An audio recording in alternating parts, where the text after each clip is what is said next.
Minister for Planning and Development, Islamabad, thank you very much for speaking to Voice of America. We're hearing Pakistan and China make a lot of pledges about reinvigorating the China-Pakistan economic corridor, picking up the pace. Pledges sound really good, but they're words, they're promises. What can you tell us Pakistanis can expect in the next, let's say, 3 to 12 months? As a result of Afghanistan crisis and conflicts, for last couple of decades, Pakistan could not get any material investment in its infrastructure. So therefore, our economy had developed two major bottlenecks, energy blockade and also infrastructure blockade. So China-Pakistan Economic Corridor Phase 1, which started in 2013 till 2018, really helped us in big way. Now in Phase 2 of CPEC, Chinese leadership have indicated that they would like to do 5 corridors with Pakistan. First is corridor of growth. Second is corridor of livelihoods. Third is corridor of innovation. And fourth is corridor of green energy. And fifth is corridor of inclusive and open regional development. We are very optimistic that under these 5 corridors, we will be able to implement some of the remaining infrastructure projects in energy sector, for example, some hydel projects. Also, we want to upgrade our railway network. The other important thing is that now in Phase 2, we are hoping to go into B2B arrangement, which is business to business arrangement. And we are now aiming more industrial cooperation. We have started special economic zones. The investment that came in the CPEC Phase 1, that also came with a huge debt burden on Pakistan. And Chinese companies are also not very excited. They're pulling back a little bit. They're a little afraid of investing in Pakistan, given Pakistan's debt situation and its overall economic situation.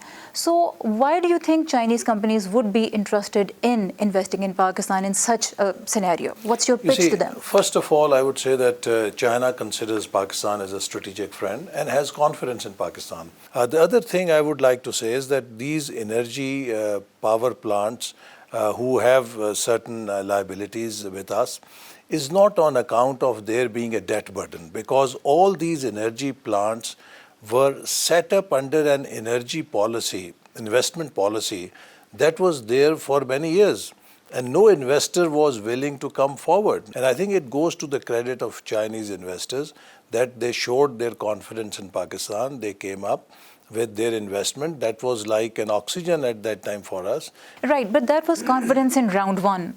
That confidence hasn't entirely paid off for China because Chinese companies are now struggling to get their money back. So I'm wondering why more Chinese companies would be interested in investing in Pakistan. How would you convince them? Because, they know the fundamentals of Pakistan are very strong. The market and the investors have shown tremendous confidence in the direction in which government is going, because you can see from Karachi Stock Exchange, it has broken all records of past 76 years. Now, this new record of Karachi Stock Exchange does not tell that our economy has completely changed or turned around. We are in the process. But what it does show that the investors have full confidence, the local investors have full confidence in the direction that the government is following. And I think it is the same sense of confidence that Chinese investors and Chinese government has on this government. The debt that Pakistan owes to China, that is something that Washington frequently has expressed reservations about. Pakistan is right now talking to the International Monetary Fund, and news reports suggest that the fund has also asked Pakistan about how it's going to use its, whatever funding it gets. The fund doesn't want Pakistan to use that to repay any Chinese debt.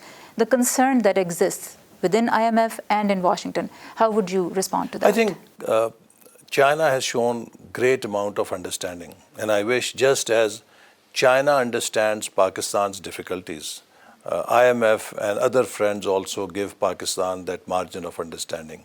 And instead of putting any unfair demand on Pakistan, Pakistan should be allowed some space to turn around its economy and achieve a recent and decent growth level so that it can create enough jobs for its young population. We are almost 2/3 young population, and if we are not growing and if there are no new jobs, we might have social and political unrest in the country, which will offset any stabilization program.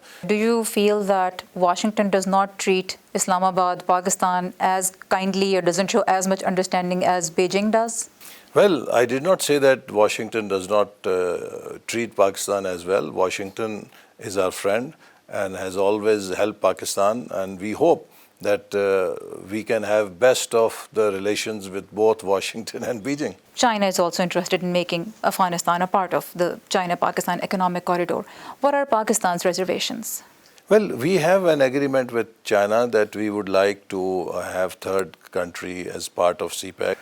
But let me also say that, when I started China-Pakistan economic corridor, I talked to our American friends and said to them that, look, I know that right now China is giving us $46 billion of hard investment in infrastructure.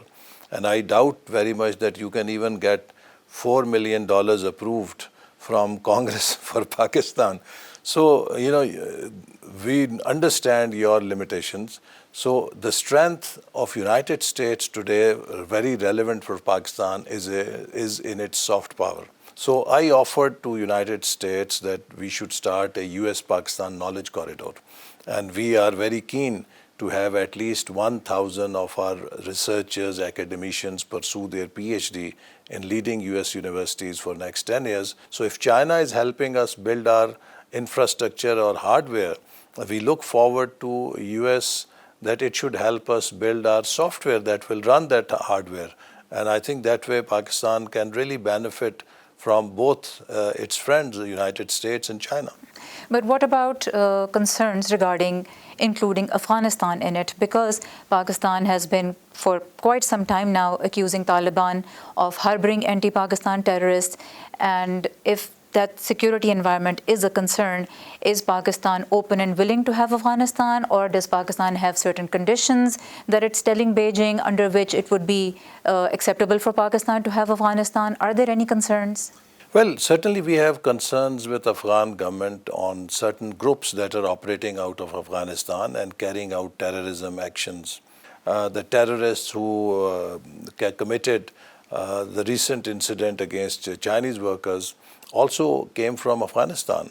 So I think this is a cause of concern. And we also hope that China would also persuade Afghanistan, because Afghanis also listen to the Chinese government in the region. Has Pakistan officially asked China to talk to Afghan Taliban on Pakistan's behalf or for Pakistan's needs? We certainly talk to each other about the regional peace, which is of concern to all of us. But has Pakistan asked China to talk to Afghan Taliban? Well, this the foreign minister can say. Okay. The Interior Ministry presented its information about the attacks on foreigners in Pakistan, and it said that 8 attacks occurred between 2020 and 2024. We know at least 13 Chinese workers were killed in these attacks, 5 very recently. Considering that Pakistan has a military unit and local police and law enforcement protecting Chinese workers in Pakistan, if these incidents are still happening, would you say that there are security and intelligence lapse on Pakistan's part? Does Pakistan take responsibility for these? But well, you see, when you are fighting a war against terrorism, terrorists always find a way.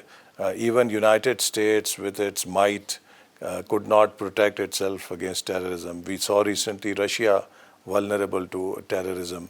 So terrorism is not an open enemy. It is a hidden enemy which hits you in a manner that, sometimes you are caught by surprise, but we are still trying to beef up our security protocols. But what it also shows that now enemies of CPEC are working against CPEC by targeting the Chinese. But Chinese government has said it very clearly that such cowardly incidents will not deter them from pursuing CPEC. But we also know that the Chinese pretty much at every forum are pressing Pakistan very hard to ensure the security of Chinese workers in Pakistan. Do you feel any pressure? Well, any country would do that. I mean, so it is a very legitimate concern with the Chinese.